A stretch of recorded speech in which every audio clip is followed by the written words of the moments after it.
What's up? This is John Spade na naman nagbabalik. Sheesh! At may bago naman tayong kliyente at pangalan niya ay si Joseph Expectation ng galing sa City Village. Matagal ko na tong kliyente.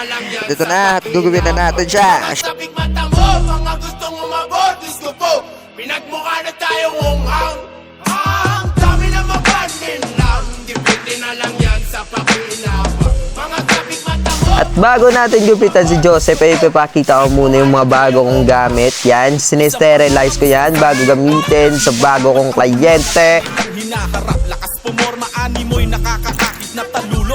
Sa sitwasyon nilang daig pabahay ng bubuyog. Kabataang dito mana sa kalsada magtinda. Lakas loob na manira ng hanap buhay ng iba. Sa'yo ako nakaharap, huwag kang umastang bingi. Perang gamit pang bisyo, sa nanay pa hinihingi. Pinag-aral na magulang, bang gugulang ang inaral. Maaliwalas na pagbumukas, kwating ang asal. Edukadong naturingan, may maayos na balabal. Pag-asa ng bayan ng pangunahin sa sagabal. Misyon mo mag-alakon, sibat naging konsimisyon. Sa pag-usad ng bansang may mata. So for this time, gagawin na naman natin ng bagong guide na 1.16 WMark A para ma-fade natin ng kanyang buhok.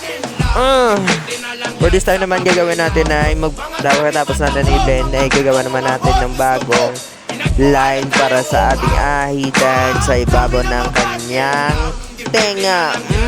Yeah! Mga sabik mata mo, mga gustong umabot, gusto po. Pinagmukha na tayong unghang. At ito na, ahitan na natin para makita ang kanyang lining. Oh, yes!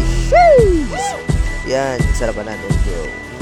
Kita na ba? Kita na? At pagkatapos ay sa kabila naman natapos ko na i-blend at ahitan na natin. Let's go!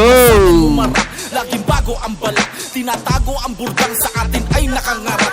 Alagad daw ng batas, pero parang may supply sa kamay nilalagay. Kaya meron Sarap na sarap dito si Joseph. Sheesh! Walang imik.